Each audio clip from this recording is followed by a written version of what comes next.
ओम नमः शिवाय। हर हर महादेव। आप सभी भक्तों को फाल्गुन मास की हार्दिक शुभकामनाएं। आप सभी भक्तों पर भगवान भोलेनाथ की कृपा दृष्टि हमेशा बनी रहे और माता पार्वती के आशीर्वाद से आप सभी भक्तों को सुख, समृद्धि और सौभाग्य की प्राप्ति हो। इन्हीं शुभ मंगल कामनाओं के साथ आज का वीडियो शुरू करते हैं। प्रिय भक्तों, आप फाल्गुन मास जैसे पवित्र मास में हमारे साथ नियम पूर्वक फाल्गुन मास महात्म्य कथाएं श्रवण कर रहे हैं। अब तक हम फाल्गुन मास महात्म्य कथा के अध्याय 15 तक श्रवण कर चुके हैं। उससे आगे की कथा यानी कि अध्याय 16 आज श्रवण करेंगे। तो प्रेम से बोलिए हर हर महादेव, पार्वती पतये नमः।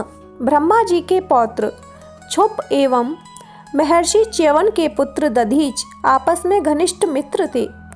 एक बार दोनों में एक विवाद उठ खड़ा हुआ। विषय था क्षत्रिय श्रेष्ठ है अथवा ब्राह्मण। क्षुप का कहना था कि क्षत्रिय श्रेष्ठ है, जबकि दधीच ब्राह्मण को श्रेष्ठ बता रहे थे। उनका विवाद कुछ ज्यादा ही बढ़ गया। उग्र स्वभाव के दधीच ने अपने बाएं हाथ की मुट्ठी से क्षुप के मस्तिष्क पर आघात कर दिया। मुट्ठी का प्रहार होते देख क्षुप क्षुब्ध हो उठा। उसने अपना वह वज्र उठाया जो उसने तपस्या करके पितामह ब्रह्मा से प्राप्त किया था, उसे दधीच पर चला दिया। वज्र के वार से दधीच की पसलियां टूट गईं और वह बेहोश होकर नीचे गिर गए। फिर जैसे ही उनकी मूर्छा भंग हुई, उन्होंने अपने योग बल से शुक्राचार्य का स्मरण किया और तुरंत ही शुक्राचार्य वहां उपस्थित होकर बोले, क्या हुआ वत्स, तुम्हें ये चोट कैसे लगी? दधीच ने कराहते हुए कहा, आचार्य, पितामह के पौत्र क्षुप द्वारा मुझ पर वज्राघात किया गया है। पीड़ा से मेरी बुरी हालत हो रही है, कुछ उपाय कीजिए। शुक्राचार्य तुरंत उपचार में जुट गए और कुछ ही पलों में दधीच की टूटी पसलियों को जोड़ दिया। दधीच फिर से भले चंगे हो गए। उन्होंने शुक्राचार्य का आभार व्यक्त करते हुए कहा, आचार्य, आपने तो मुझे क्षण मात्र में ही एकदम स्वस्थ कर दिया। कहाँ से सीखी यह विद्या आपने? शुक्राचार्य बोले, यह सब देवाधिदेव महादेव की कृपा का फल है। मैंने उन्हीं से यह ज्ञान सीखा था। तुम भी यदि चाहो तो उनसे सब कुछ प्राप्त कर सकते हो। भोले भंडारी बहुत ही दयालु हैं। शुक्राचार्य दधीच को शिव साधना की विधि बताकर लौट गए और दधीच शिव साधना में लीन हो गए। उन्होंने वर्षों कष्ट सहकर शिव की तपस्या की। अंत में उनकी तपस्या से प्रसन्न होकर भगवान शिव प्रकट हुए और उनसे वरदान मांगने को कहा।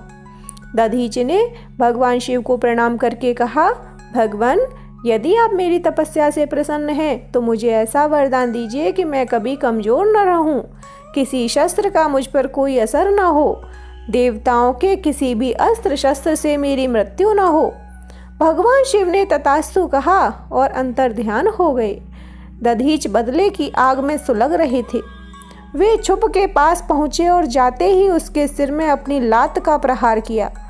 क्षुप कुछ क्षणों के लिए संज्ञा शून्य होकर गिर गया, लेकिन वह तुरंत ही उठा और अपना वज्र निकालकर दधीच पर वार किया, लेकिन दधीच पर किंचित मात्र भी असर नहीं हुआ। वज्र उनके शरीर से यूं टकराया जैसे किसी ठोस फौलादी वस्तु से टकराया हो। फिर इससे पहले कि दधीच उस पर फिर से वार करते, वह वहां से भागकर एक निर्जन स्थान में पहुंचे और विष्णु की आराधना करनी आरंभ कर दी। भगवान विष्णु प्रकट हुए। क्षुप ने उनकी स्तुति करते हुए कहा, भगवान, मैं दधीच को जीतना चाहता हूँ, मेरी इच्छा पूर्ण करें। भगवान विष्णु बोले, वत्स, मैं तुम्हें ऐसा वर देने के लिए विवश हूँ। दधीच भगवान शिव का परम भक्त है। मैं भगवान शिव के भक्त का कोई अहित होते नहीं देख सकता। तुम कोई और वर मांग लो। भगवान विष्णु की बात सुनकर क्षुप सोच में पड़ गया। फिर कुछ क्षण बाद बोला, भगवान, यदि आप ऐसा नहीं कर सकते तो कम से कम दधीच से मेरी संधि ही करा दीजिए। अगर ऐसा नहीं हुआ तो वह अवश्य ही मेरी हत्या कर डालेगा। भगवान विष्णु ने क्षुप की बात पर सहमति जताई और वे उसे लेकर दधीच के पास पहुंचे। भगवान विष्णु ने ब्राह्मण का वेश धारण किया और क्षुप को एक जगह रुकने को कहकर स्वयं दधीच के पास पहुंचे। दधीच ने ब्राह्मण का स्वागत सत्कार करके कहा, अहो मेरे भाग्य, आइए विप्रवर, मुझ अकिंचन के पास आने का कैसे कष्ट किया। ब्राह्मण वेशधारी भगवान विष्णु बोले, मैं आपसे कुछ मांगने आया हूँ मुनिवर। आप भगवान शिव के परम भक्त हैं। आशा करता हूँ कि निराश नहीं करेंगे। दधीच ने अपनी अंतर शक्ति से तुरंत भगवान विष्णु को पहचान लिया। भगवान विष्णु के इस तरह छल करके कुछ मांगने के प्रयोजन को भी वे भांप गए, अतः बोले, मैंने आपको पहचान लिया है देव, किंतु इस तरह वेश बदल कर आने का क्या प्रयोजन है?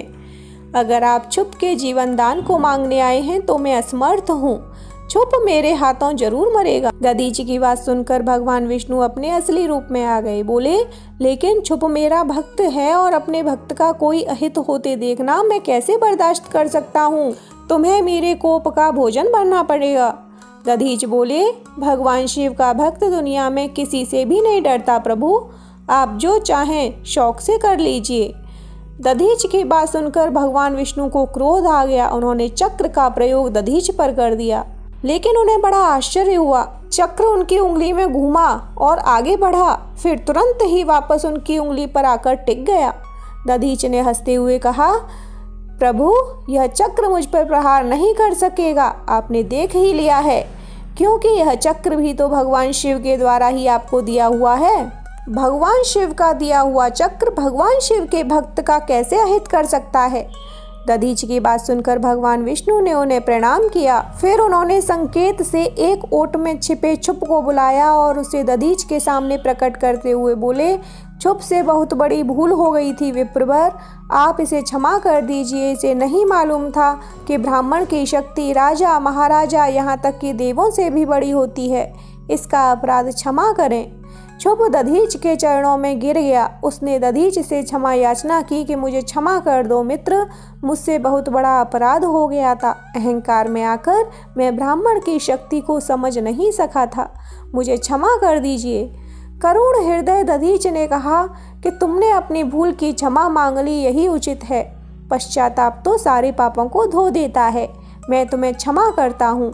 हम मित्र हैं और आगे भी मित्र ही रहेंगे। दोनों का मिलन कराकर भगवान विष्णु वापस अपने धाम लौट गए। छुप अपने निवास स्थान पर चला गया और दधीचि अपनी कुटिया में दाखिल हो गए और फिर कई वर्षों तक दधीचि भगवान शिव की आराधना में लीन हो गए। तो बोले शंकर भगवान की जय, विष्णु भगवान की जय। हर हर महादेव।